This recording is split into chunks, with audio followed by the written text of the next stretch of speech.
Okay, dia baru masuk, saya akan mula balik. Okay, saya akan mula balik.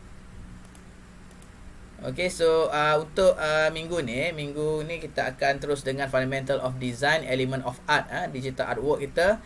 Kita fokus kepada seni, elemen art yang digunakan dalam penghasilan karya digital. So yang pertama kita akan tengok inilah elemen-elemen prinsipal yang paling utama, seperti line, shape, size, space, color, texture dan value. Dan composition dia kita boleh tengok dari sudut balance, contra, emphasize, proportion, pattern dan juga gradient. Dan untuk kelas komputer dan seni pada minggu ini, kita tengok elemen yang pertama adalah element of art lah. So apa itu element of art? So element of art ada individual part of the photograph. So maksudnya kita akan pecahkan. Jika gambar-gambar yang kita tengok tu kita pecah-pecahkan, dia terbahagi kepada line. Okay, kalau gambar yang kita lihat tu ada line. Okay, ada juga bentuk, ada color. Kalau dulu gambar-gambar yang tak ada color tak ada lah. Dan ada value, maksudnya value dia tu kita akan tengok dari aspek yang pelbagai. Dan dia gambar ataupun fotograf yang kita tengok tu dia berbentuk form. Form adalah bentuk. Dan texture, kita tengok juga elemen-elemen art tu dia nampak macam ada texture. Kalau yang 3D dan sebagainya, kita nampak benda tu ada texture. Dan space, dia menunjukkan ruang. Okay. Dan kalau kita tengok juga seterusnya, mungkin kita pergi satu persatu. Line tadilah, seperti yang saya cakap tadi, line adalah dia bermula, dia ada dua titik, maksudnya 2 point yang dihubungkan membentuk line. Okey, dan kita boleh guna line ni untuk buat outline. Kita akan buat graf ataupun simbol. Okey, simbol. Okey, ini contoh line lah, kita boleh buat corak dan sebagainya. Okey. Dan ini contoh gambar yang dihasilkan menggunakan line. Beberapa line yang membentuk satu image. Dan kita tengok juga ada perbezaan color ataupun perbezaan warna di sini. Okey. Ini pakai monochrome. Monochrome. Jadi dia buat satu line ni akan membentuk satu image, macam kita buat tenunan kain. Selembar benang, banyak lembar benang akan jadi kain. Jadi kita susun macam kain tenun dan sebagainya tadi. Okey. Ini kalau tengok horizontal line, kita nak tengok macam mana kita nak membahagikan sesuatu image tersebut. Okey. Dan ini vertical, vertical, contoh vertical. Ini contoh horizontal line. Okey, kita nampak macam melintang. Ini menegak. Horizontal line ni kita boleh tengok juga, kita boleh buat bentuk berdasarkan dua horizontal line dengan vertical line ni. Okey, ini diagonal line. So kalau kita ambil gambar, kita guna diagonal line ni. Jadi kita akan tengok juga. Okey. Dan ini contoh curve line. Okey, line yang berbentuk curve. Okey. Ini pelbagai contoh art yang menggunakan line curve tadi. Okey, line curve, line horizontal dan juga line ataupun garis yang menegak ataupun vertical dan horizontal tadi. Okey, element kedua adalah shape. Shape, kita tengok shape. Okey. Kalau kita tengok shape ni, is any form that occupy the defined negative and positive space. Negative and positive space. Okay. Dan kita tengok juga di sini Shape is anything that has width, okay, shape or depth. Okay, kita boleh nampak perspektif juga. Itu membentuk shape. Okay, ini sebagai revision jugalah pada pelajar dah biasa sebenarnya, cuma saya akan highlight lah beberapa perkara, mungkin tentang penerangan saya mungkin sedikit berbeza lah. Okay, dan there are 3 types of shape. Biasanya kita akan tengok geometry, triangle shape dan sebagainya. Dan natural will be animal, plants and human, and abstract is simplified version of natural shape. So 3 kategori shape ni. Okay, dalam kita nak buat art, mungkin kita boleh combine all this shape become satu artwork kita. Okay, dan sebagainya. Okay, ini adalah basic basic geometry shape kita. Dia berbentuk the shape you recognize and name for the exactly the to measure are not frequently seen of the nature. Okay, you may recognize this math class as well. So maksudnya kat sini geometrik ni bentuk-bentuk geometri lah. Ada shape dia, bukan nature punya shape. Okay, so kita boleh apply this geometry ni kalau kita nak buat macam abstract punya artwork dan sebagainya. So kalau untuk organik dia lebih fokus kepada nature lah, nature ataupun bentuk-bentuk yang nature, yang kita kata environment, seperti tumbuh-tumbuhan, buah-buahan, haiwan dan sebagainya. So dia nampak nature dia. Okay, dan shape a visual perceived area create by either on the enclosing tak payah baca lah this one kita tengok shape, kalau kita tengok untuk kita buat satu dalam bentuk value, ada yang untuk color dan sebagainya. Sekarang ni kita boleh bermain dengan warna untuk kita memberi lebih visual terhadap hasil karya kita. Okay, so ini adalah contoh elemen of art yang menggabungkan shape-shape tertentu tadi. Kita tengok kalau yang ni bentuk yang lain. Okay, kita boleh nampak beberapa bentuk macam haiwan di sini lah digabungkan menjadi satu corak. Okay, geometrik or organic. Mana satu ni? Dia combine ni sebenarnya, organic dan geometrik. Geometrik ni mungkin nampak petak-petak tu, dan ini macam bentuk haiwan lah. Okay, ini pun satu juga, sama juga, kita gabungkan antara geometri dan juga organik. Okay, dan seterusnya adalah geometry shape in art. So banyak kalau kita tengok sculpture ke, ataupun kita tengok yang buat fine art dan sebagainya tu. Okay, so kita akan tengok juga di sini. Okay, dan seterusnya adalah ni artwork yang macam mana ni? Ini gabungan organik dengan apa? Mungkin boleh dapat feedback. Dengar ke tak ni? Ada yang baru masuk? Ada tertinggal, saya tak accept. Okey, ini adalah gabungan geometrik dan juga organik. Okey, kita tengok seterusnya. Okey, untuk colors Okey, colors satu juga elemen dalam art in digital artwork kita. So sebagi dia menampak, orang kata sekarang ni kita dah boleh masukkan colors dan untuk grafik dan juga untuk image kita. Kalau dulu kita kena guna secara tradisional kita lukis, kita color pakai crayon, pakai sebagainya, dan sekarang ni kita dah boleh ada colors dalam komputer grafik kita.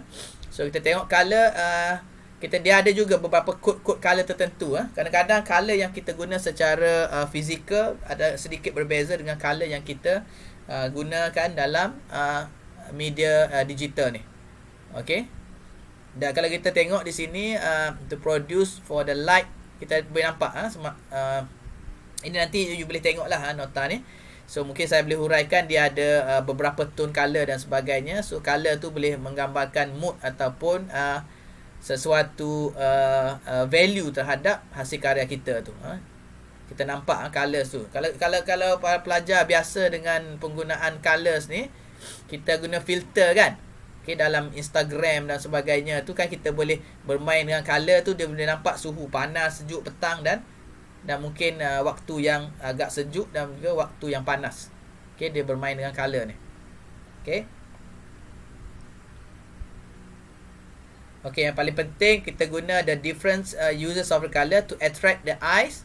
Okay, to produce visual stimulation and for the organisation, dan juga to provoke the emotional response. Maksudnya respon dia lah. Kalau kita nampak benda yang kita nak pamerkan menunjukkan satu yang panas, kita boleh guna warna-warna panas seperti merah dan kuning ni. Okay. So ini satu lagi contoh color. Kenapa kita boleh tengok colors ni dalam art ni? Sebenarnya kita asal daripada white sunlight. Dia ada colors. That's why kalau you tengok rainbow kan, dia akan keluar beberapa color tertentu lah bila ada pembiasan. Kita panggil pembiasan terhadap colors, terhadap colors white sunlight tadi. Okay. Dan ini adalah sedikit technical. Kita tengok on the spectrum of the colors. They are small part of the electromagnetic spectrum. Okay, dia kalau kita tengok di sini, dia di bahagian ni ada beberapa color yang kita boleh tengok lah. That's why kita tengok colors tu. Kita boleh nampak visual color kita terjemahkan colors tersebut. Okay. So kalau dalam computer representation, dia ada beberapa kod tertentu yang mewakili setiap warna yang dipilih ataupun digunakan dalam digital artwork kita. Okey, dia ada kod-kod tertentu. So mungkin saya akan bincangkan kod-kod color tersebut dalam kelas-kelas yang lain. Okey. Ini contoh macam mana kita boleh lihat sesuatu colors. Kita translate colors dengan mata kita.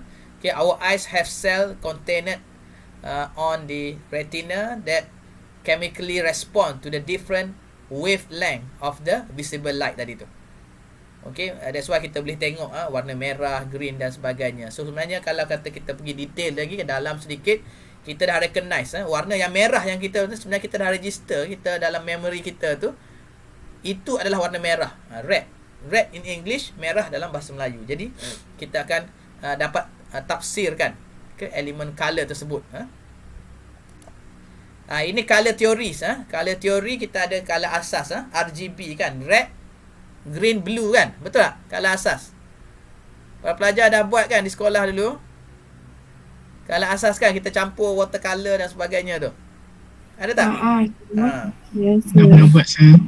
Pernah buat kan. Jadi yang tu kita buat secara tradisional, secara ni. Tapi kalau menggunakan media art ataupun digital punya tools, dia dah ada macam satu macam mana you panggil apa yang biasa kita akan campur tu, tempat yang campur color tu, dia panggil apa dulu?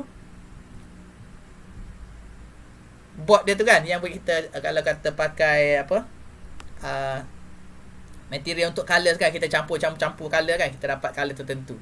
Jadi dia asal daripada red, green, blue. Okey, dan ini adalah beberapa perkara lah, ataupun contoh kita boleh tengok color type, dia ada kod color dia, campur ni akan jadi apa, campur ni akan apa. Kalau kita tengok sini cool and passive, dia ada satu dia panggil roda color kan, dia panggil apa, wheel of colors kan. Okey, cool kita dan passive, active and warm. Okey, and para pelajar tahu tak kalau untuk nampak confident pakai color apa? Warna apa yang kita pakai kalau kita nak nampak confident? Biru. Biru lagi? Hitam. Hitam. Okay.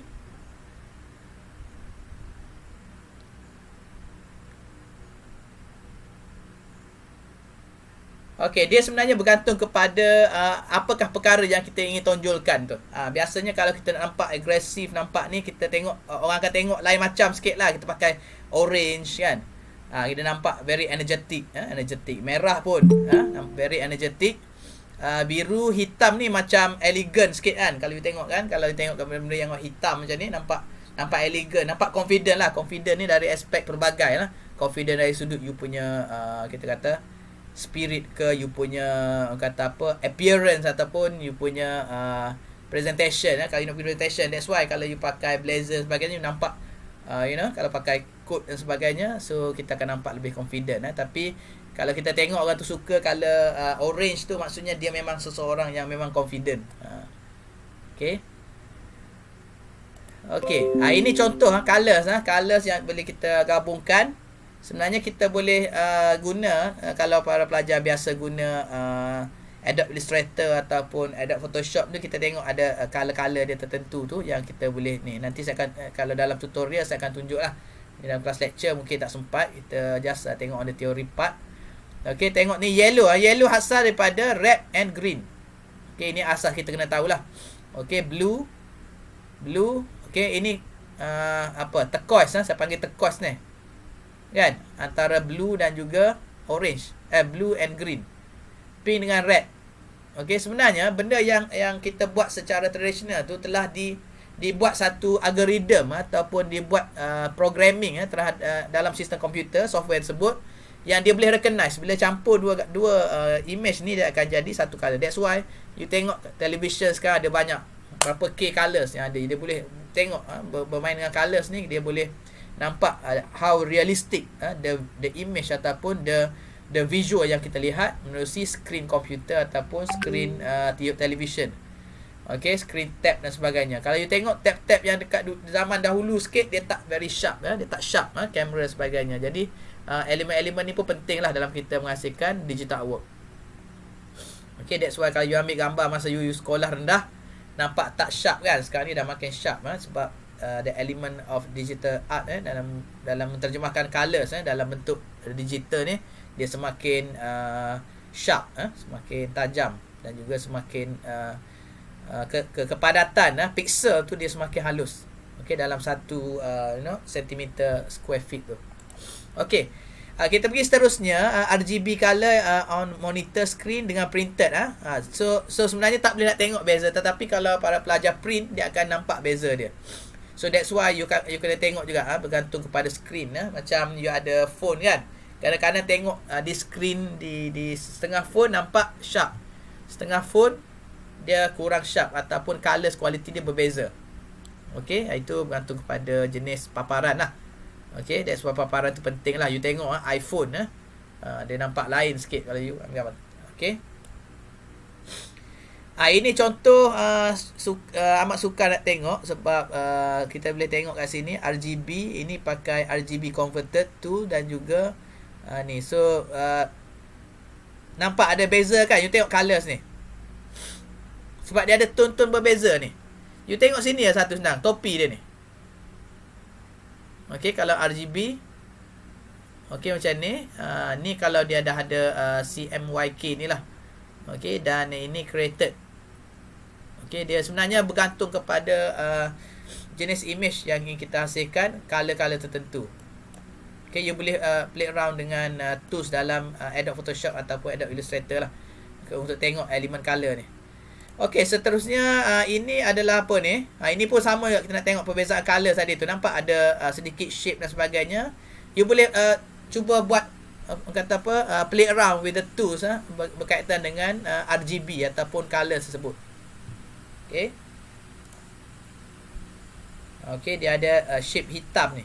Okey. Dia ada shading kat sini. Tengok beza kat ni. Okey. So kalau kita tengok on RGB versus CMYK, okay, so kalau RGB kita ada red, green, blue tadi tu, CMY dia ada tambahan sedikit bila combine dengan color hitam tadi tu, dan colors are created by the pigment, yang ni colors are produced with light, dan these are used television, komputer sebagainya. Yang ni untuk printed. So kena pastilah bila printed ni dia sedikit berbeza. Okey, sebab dia berdasarkan pigment yang kita, bila dicetak tu dia ada sedikit perbezaan. Okey. Ini contoh colors. Okey, kalau kita tengok blue tadi, tadi saya dah tanya tadi kan. Ini rujukan lah, dibuat research yang telah dibuat sebelum ni. Kalau blue kita tengok trust, smart, calm, nature, stable and power. Nampak power. Okey, red nampak love kan. That's why hantar love heart tu warna merah. Okey, anger. Okay, black nampak bold. Tadilah bold tadi, confident kan. You nampak bold. That's why you pakai color black. Dan evil strength ni, so kalau kata nak tunjuk sesuatu yang agak cemas dan sebagainya, kita kena tengok color seperti warna hitam. Green nampak natural friendly, eco friendly dan sebagainya. Respectful juga. Kalau yellow kita lebih kepada orang yang ceria, chill out, ceria. Dan optimis satu perkara warna yellow tadi. That's why saya guna background yellow juga dalam saya punya presentation. Orange tadi dia nampak attraction you akan diberi perhatian perhatian warna orange tadi tu. Okay, health, youthful, nampak remaja. Kalau saya ni dah berumur sedikit saya pakai warna orange tu nampaklah remaja sikit macam you all kan. Dan pink ni biasanya dia lebih kepada sensitif, tenderness, emotional dan sebagainya. Kalau purple, that's why kita ada purple ni dia lebih kepada royal blue tu dia macam purple sikit lah. Nampak mysterious nak tunjuk sesuatu yang mysterious, you gunalah color purple. Okay. Dan value ni kita tengok the element of art lah, sama ada value tu sama ada light atau darkness of the colours. Maksudnya value dia tu berapa katakan dia ada tone tertentu tadi. Dia lebih kepada white, grey kalau kata kita guna black. Okay. And ini salah satu elemen lah yang menunjukkan value terhadap elemen art tersebut. Value tadi ni maksudnya dia value kepada satu perkara tu dia ada tone dia tadi. Okay, reflection kat bawah ni value dia kita nak beri kata magnitude lah. Value ni maksudnya kita akan tengok kalau dia cerah tu kita tahu this ada light, sumber light source. Okay, nak highlight dia ada beberapa perkara. Jadi ini contoh value dalam bentuk sapphire. Maksudnya dalam bentuk apa dia panggil sapphire ni? Globe. Okay. Dan untuk step ni pun sama juga, ada value ni, value terhadap colours. Kalau dia hitam tapi value dia tu ada. Kalau kita beli cat dekat kedai pun dia ada value dia ni, ada berapa value tone dia. Okay. Dan value tone ni juga boleh digunakan sebagai satu konsep yang kita boleh bangunkan artwork kita. Kita buat dia punya macam you lukis pakai monochrome lah, ataupun pakai you tak ada meletakkan colours lah terhadap you punya artwork. Ini satu contoh. Ini pun contoh value untuk drawing dengan cross hatching. Ini mix.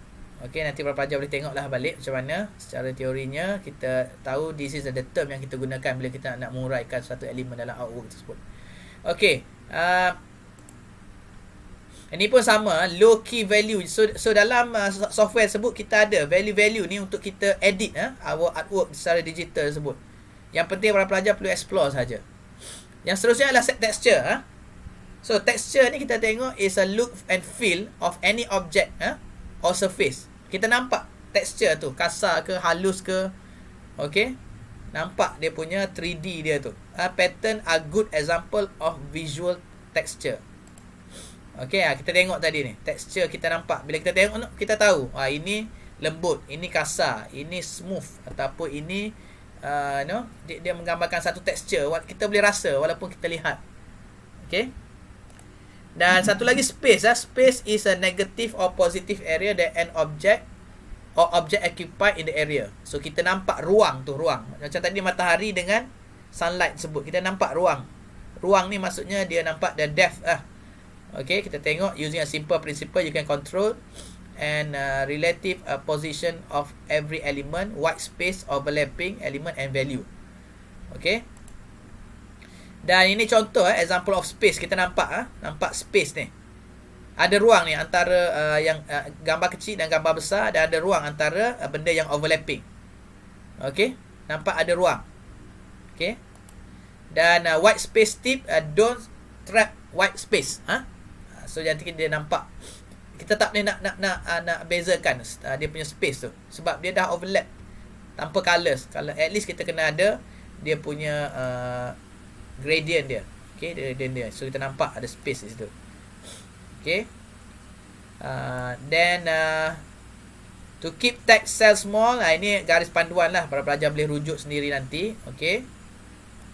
Dan white space tadi contoh kalau kita nak design name card tadi. Okay. This is the tennis group business card makes good to use of white space. Maksudnya kita tak boleh crowded sangat tadi. Dia ada white space ni untuk kita bezakan, untuk kita nak highlight sesuatu. Artwork kita ini bergunalah kalau pelajar nak design name card dan sebagainya, kena consider benda ni. Okay, size yang seterusnya adalah size. Size is how big or small the object are relation to the space they occupy, and the primary role size play in the design function like age, audience sebagainya. Kita tengok size tadi tu kita kena ada some logical punya size lah. Kita tak boleh buat kalau kita lukis satu artwork, kita nak nampak tiba-tiba orang A dengan orang B besar, tetapi dia duduk dalam space yang sama. Okey, kecuali dia duduk jauh dan dekat, itu boleh bezakan antara size tersebut, the space di antara dua objek tersebut. Okey, okey, yang ni para pelajar dah biasalah. Okey, example of size usage tadi, big, small dan sebagainya. Ini contoh tapi kena tengok ratio dia. Ratio walaupun dia duduk jauh tadi tu, so ratio dia sama. Jadi that mean kalau dia duduk dekat-dekat, maksudnya size dia akan sama. Tapi kalau duduk jauh, size dia kecil. So itu yang para pelajar kena lihatlah. Okey. So saya rasa sekadar ini dulu untuk kelas minggu ini. Kita dah tengok beberapa elemen tadi tu. Kita recap balik. Okey, ada elemen-elemen tertentu yang kita belajar dalam minggu ni. Element of art dalam digital art. Okey, colors kita tengok, space dan sebagainya. Dan okey, kita boleh bincang lagi dalam minggu seterusnya. Okey, macam mana kita nak adaptasikan prinsip ataupun elemen art in a digital artwork, sebab tools yang disediakan oleh software tersebut boleh digunakan untuk mengadaptasi elemen-elemen art yang kita pelajari dalam minggu ini. So saya rasa sekadar itu saja untuk kelas minggu ini. So wabillahi taufiq wal hidayah. Wassalamualaikum warahmatullahi taala wabarakatuh. Dan mungkin attendant okey, so mungkin kita akan tengok dulu kehadiran untuk minggu ni sebelum kita akhiri kelas kita. So terima kasih semua. Assalamualaikum dan selamat maju jaya. Okey, nanti saya akan share dulu sekejap. Okey, saya akan share mana ni kejap, present.